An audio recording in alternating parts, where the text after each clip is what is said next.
Good morning, children. Welcome back to our math session. Today's topic is Introduction Part 4 and Exercise 3.3, question number 1 and 2 of Understanding Quadrilaterals, Chapter 3. So, let we start. So, today we are going to learn about types of quadrilaterals. We know that the quadrilaters are having so many types. For example, rectangle, square, rhombus, kite or trapezium, parallelogram, etc. Isn't it? So from these few of them we are going to learn the properties and their types. Okay, so let we start. So our heading is types of quadrilaterals and their properties. So you have to note down in your notebook point wise the properties and their picture also. Okay, one by one. Then after that we are doing exercise 3.3 question number 1 and 2. That's also you have to note down. So our first property is about rectangle. We know that rectangles opposite sides are equal, isn't it? All angles are 90-degree and they are bisecting each other. So these are the main properties of rectangle. Let's see. So first property is opposite sides are parallel and are equal. Second, all angles are 90-degree. Third, the diagonals bisect each other. Okay, these are the three properties of a rectangle. Now second one is a square. Same, opposite sides are parallel and all sides are equal. In rectangle we know that only opposite sides are equal, but in square all sides are equal. In the case of angles, all angles are 90-degree and diagonals bisect each other at right angles. Clear? Now our third quadrilateral, that is trapezium.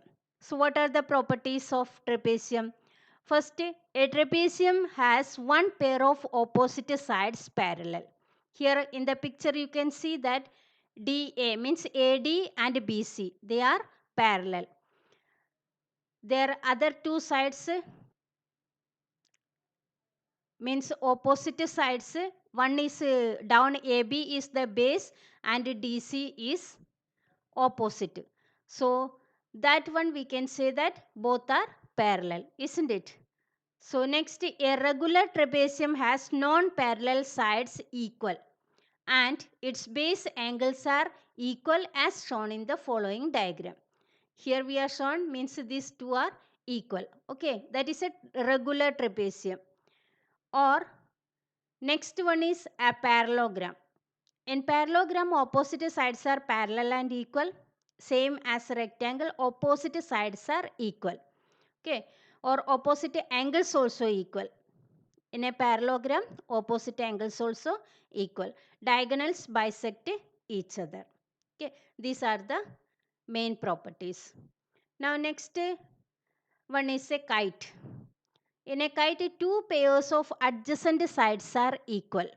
So here you can see that adjacent sides are there. DC and BC is their adjacent side, like as AD and AB, they are also adjacent sides. One pair of opposite angles is equal, means here angle D and angle B, that are always equal.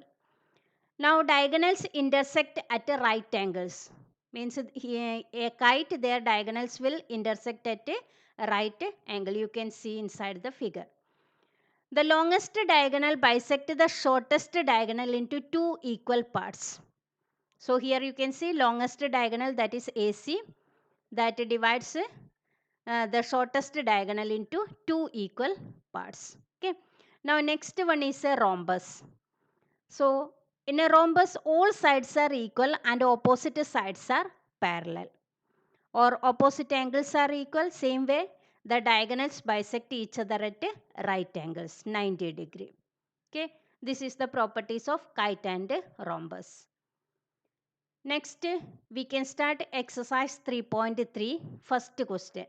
Given a parallelogram ABCD, complete each statement along with the definition or property used. So, first diagram is given there.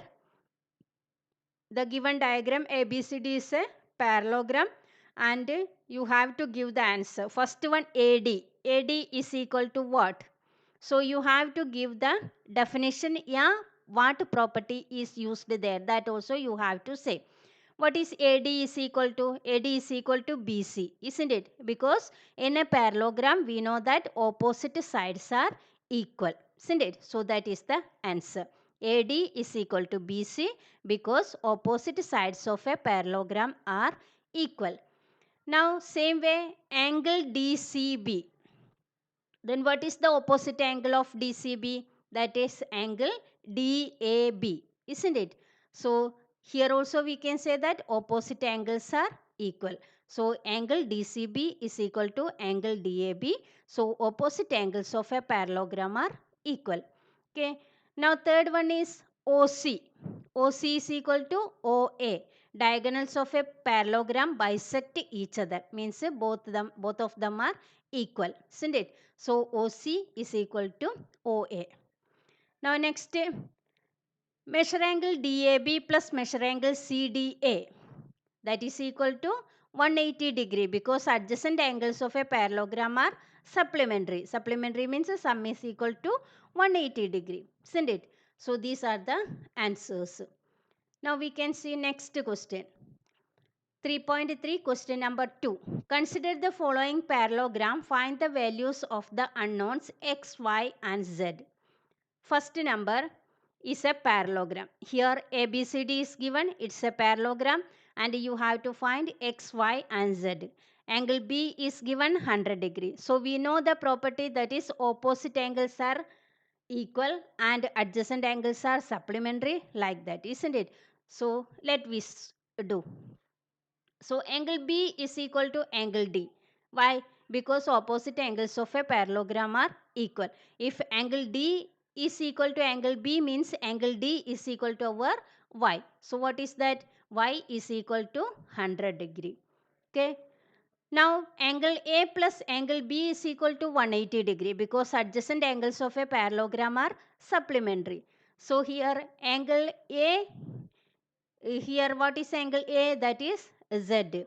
Then angle B is 100. So Z plus 100 degree is equal to 180 degree. So Z is equal to 180 degree minus 100 degree, that is equal to 80 degree. So we got Z also. Now angle A is equal to angle C. So opposite angles of a parallelogram. So that is the symbol of parallelogram. Okay. So you can write shortly like this.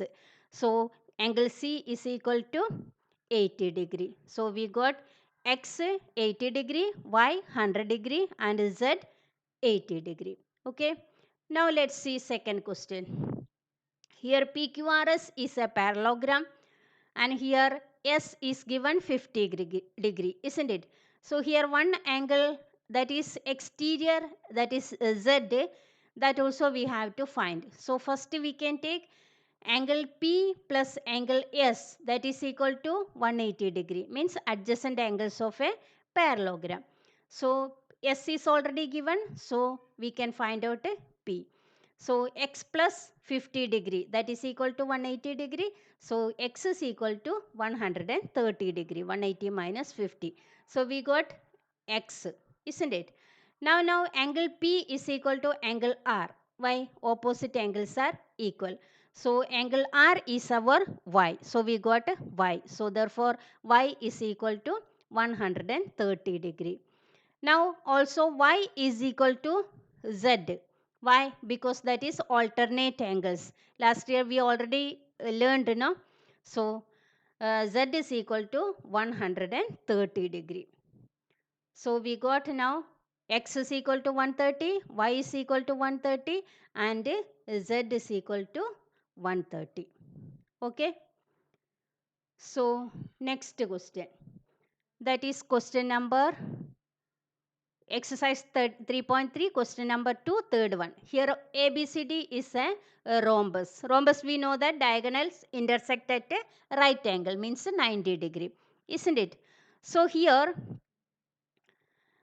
x is given 90 degree. Now in triangle OCB we can see that x is a 90 degree because it is intersected to 90 degrees, isn't it? So 30 degrees already given, or y we can find. Angle sum property, that is 180 degrees. So x plus y plus 30 degrees equal to 180 degrees. So here we are using angle sum property. So that is 90 plus y plus 30 is equal to 180 degree. So y plus 120 degree is equal to 180 degree. So we got y is equal to 60 degree. Okay, so now y is equal to z by alternate angles. So z is also 60 degree. So we got y and z.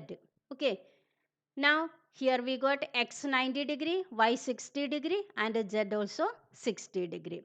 Okay, now fourth one. Here ABCD is a parallelogram and B angle B is given 80 degree.